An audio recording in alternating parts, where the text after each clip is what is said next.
When I'm out and about on the fly, vlogging for my YouTube channel, I've found wonders in the Osmo Pocket 3 Creator Combo with the DJI Mic 2 transmitter microphone. And when I'm doing my piece to camera in a more controlled environment, I'll use the Movo VXR10-Pro, but not how you may think.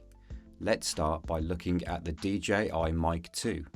There are two ways I use the Mic 2, and firstly that is on its own, usually to record a voiceover that I'll then dub the audio into my videos later, or I'll simply use it to record ambient sounds when I'm out and about. Due to its compact size, it is so handy to just carry around, and with it being omnidirectional, I don't have to worry too much about being in front of the microphone, and that also is what makes it great for adding to my collection of ambient sounds. Before we look at audio quality, let's set up the Mic 2 transmitter for use on the Osmo Pocket 3. Power up the Osmo Pocket 3 and set the recording mode to video. Switch on the Mic 2 and they should pair with a battery status message. Wait or press this to clear. Swipe down on the touchscreen and then go to settings. On wireless mic, just check you have an audio signal. I have the monitor volume set to 50 as I found it gives me the most consistent audio gain between the Mic 2 on my lapel and the Movo about half a meter away from my mouth. I have the LED and vibration set to on as I want to get that reassuring feedback when I hit that record button. The audio to video sync is on so that when I hit record on the Osmo, it will start recording on the Mic 2. Just remember, this obviously won't work with any other camera. I keep the low-cut off as I always clean this up in post. I'm selecting 32-bit float recording so I don't have to worry too much about the dynamic range between the faintest whisper and the loudest explosion too much. And I switch auto power off to enable just so that while I'm rigging up my setup, the Mic 2 isn't sitting there draining its battery.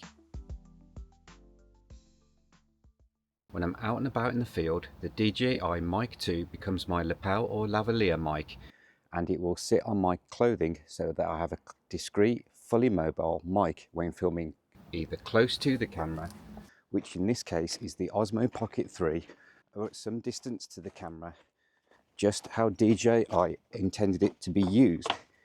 The mic transmitter will record locally to its internal memory and also to the video track on the Osmo. If I walk too far away from the camera and I lose the Bluetooth connection between the mic and the camera, then I'm safe in the knowledge that the sound will still be recorded locally to the mic, and I can add it in post later if needed. You'll need to set up the Osmo 3 to record audio from the mic transmitter and not the internal mic on the camera. And I'm just going to walk back to the camera to see if I've either lost or it picks up the Bluetooth connection again. It's quite a distance, so there's quite a good range on the transmitter, to be fair. I'm actually out of breath. I think I need to increase my fitness. And let's just see if it's still connected. How bizarre. Well, no, actually it did lose connection, but that was after walking around a large garden, behind a garage, into a house and through a couple of doors.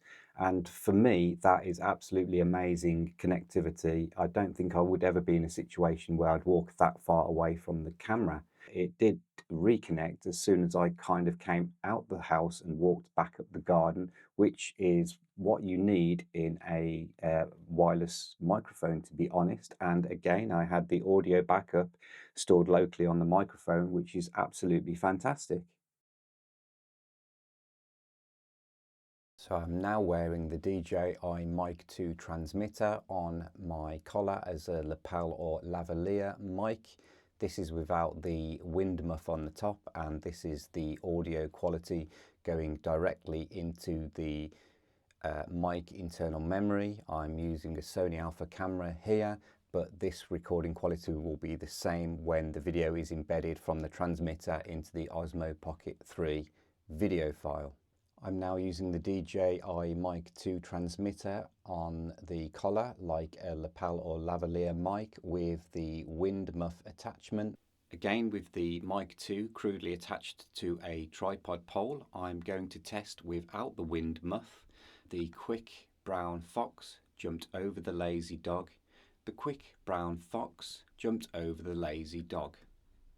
I now have the Mic 2 attached crudely to a tripod pole with the wind muff to test out the omnidirectional characteristics of the microphone.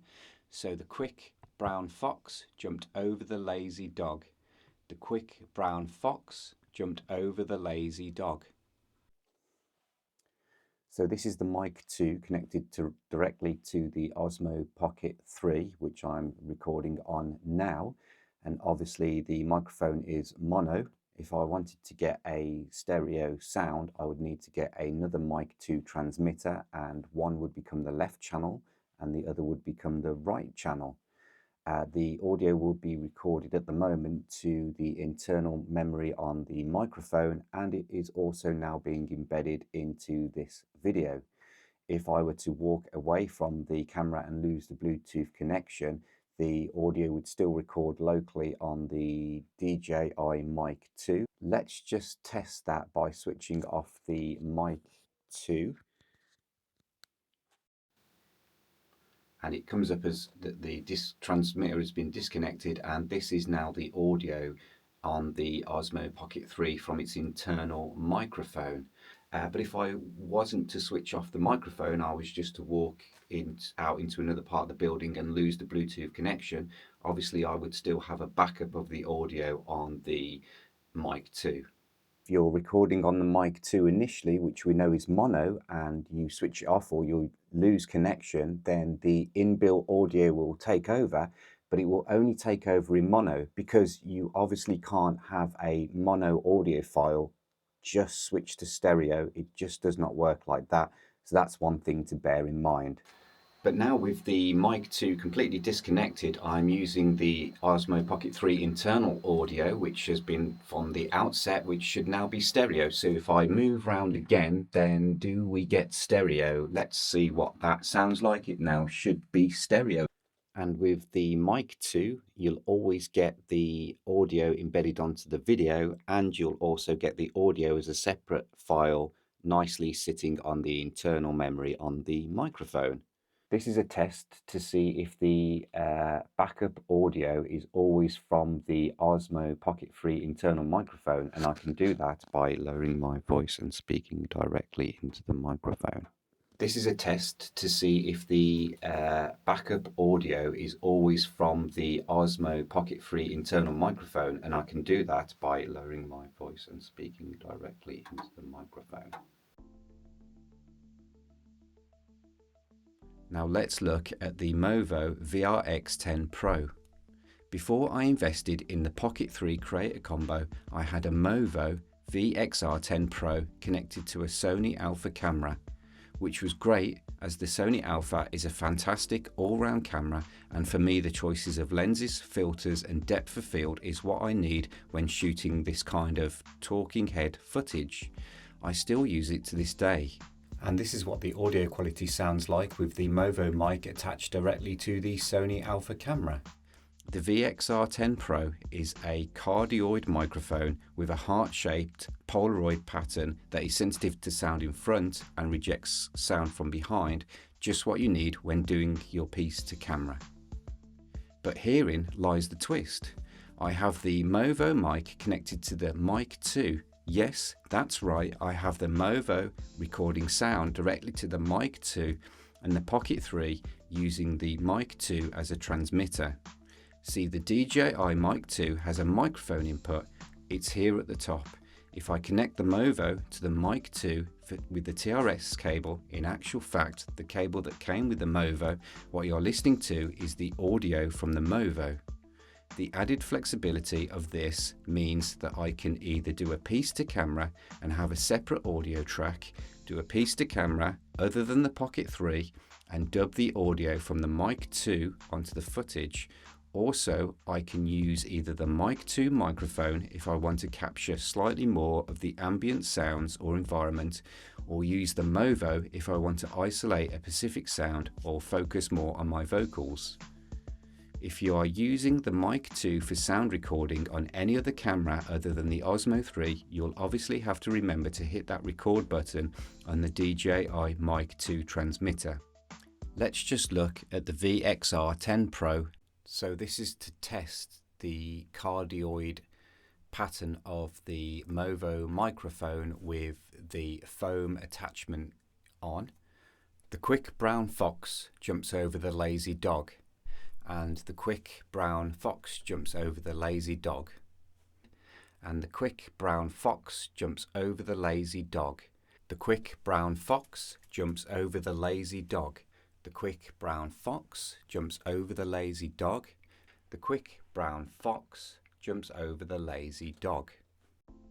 Also, I found the case that comes with the Movo microphone is ideal once you remove the foam from it to fit the DJI Mic 2, the Pocket 3 and the Movo microphone all in one case that I can just carry around with me, and that gives me a portable, viable audio recording solution.